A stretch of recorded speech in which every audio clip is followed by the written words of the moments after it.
So, been looking at the forecast winds for an upcoming storm in the North Atlantic.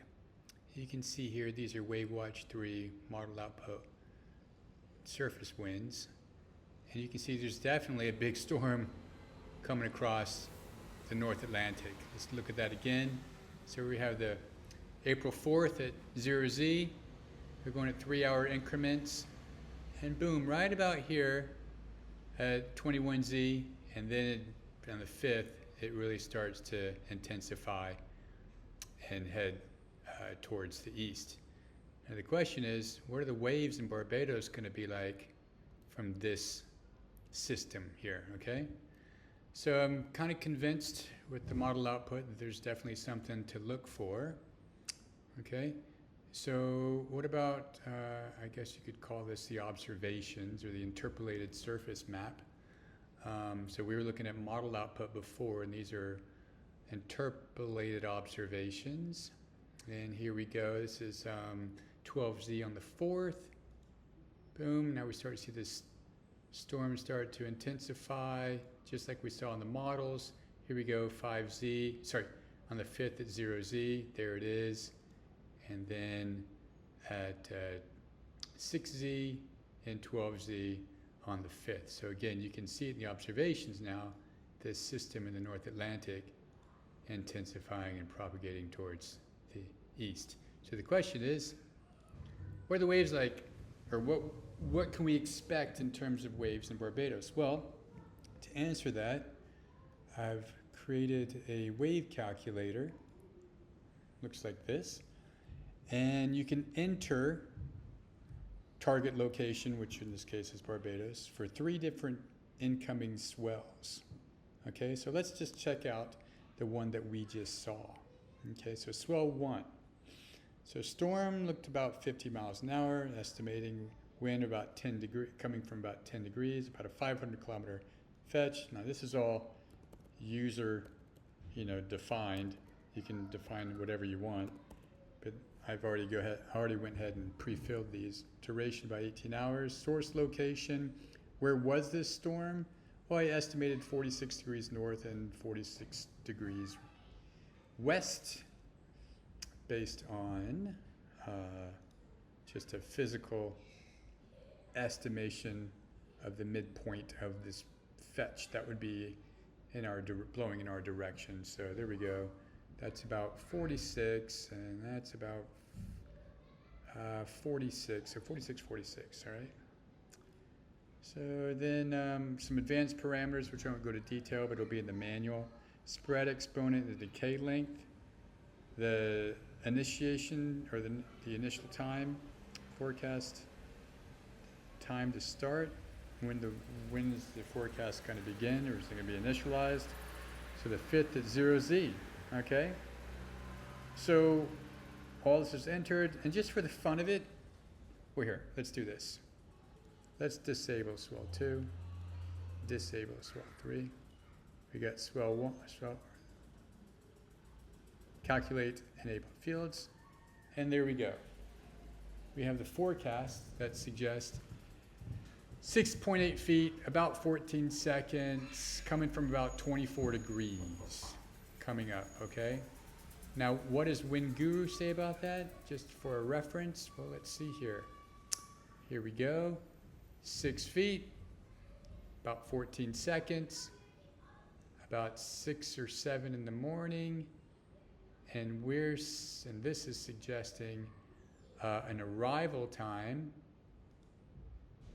peak arrival time, about 10Z, so yeah, early in the morning. So basically 6.8 feet at almost 14 seconds, coming in the 9th early morning.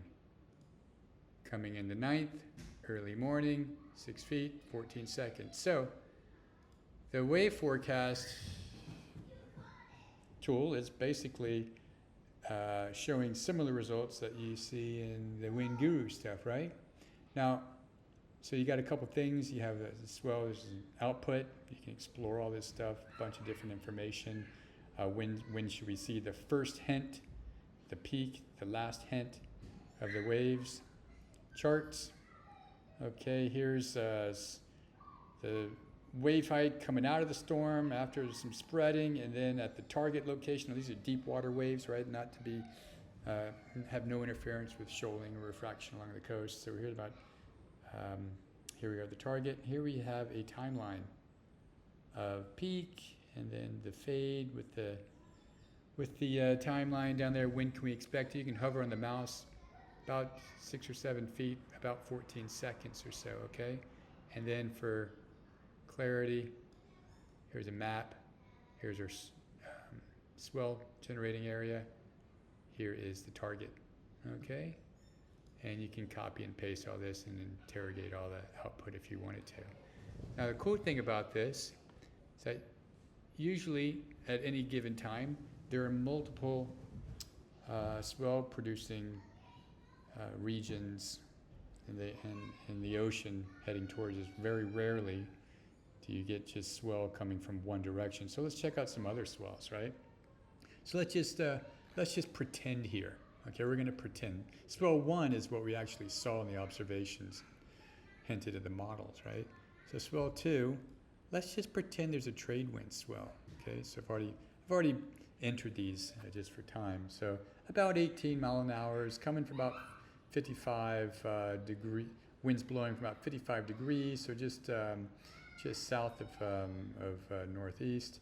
About 1,000 kilometer fetch, going on for about 36 hours. Latitude and longitude of this trade wind area.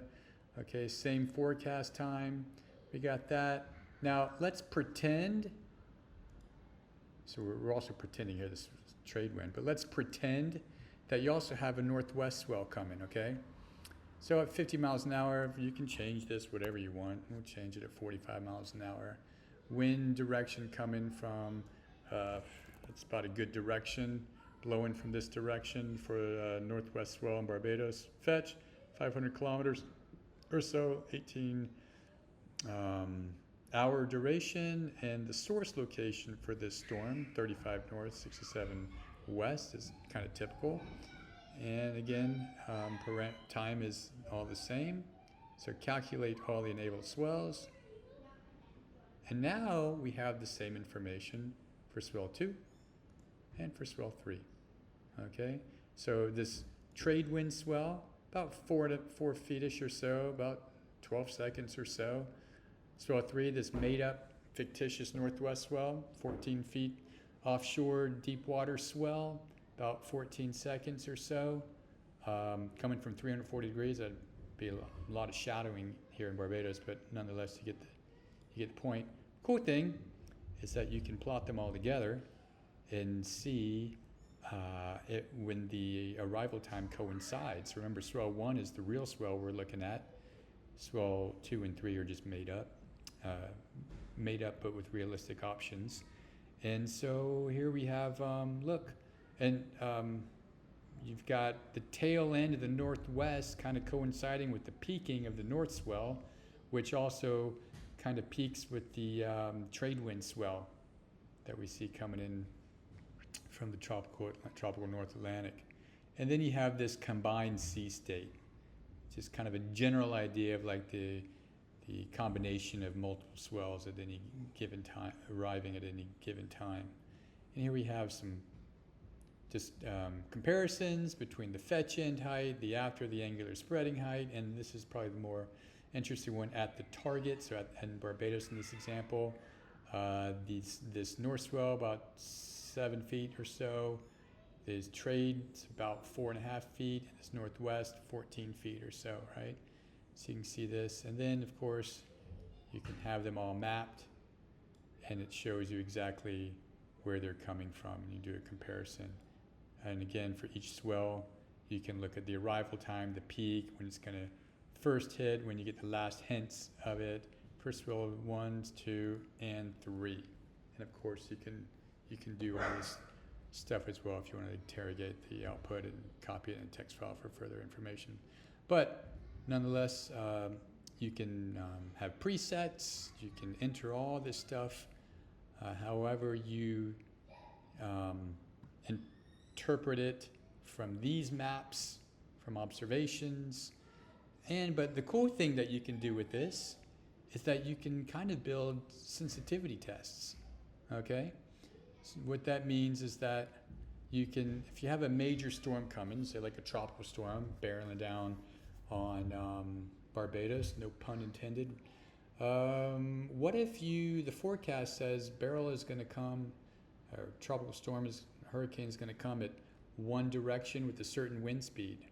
Well, you can play around with different wind speed inputs, different directional inputs, and all kinds of different inputs, and you can kind of get like a bunch of scenarios on what may happen or what's being forecast, right? So instead of waiting for the global models to update every 3 or 6 hours or whatever, you can begin to have your own vision of if it goes here at this speed, if it goes there at that speed, what if it's much faster, what if it intensifies from 100 to 140 miles an hour? You can do all that on the fly and get a whole range of scenarios and use that for your planning. So this tool is hosted online, and it will be a work in progress and hopefully get some traction.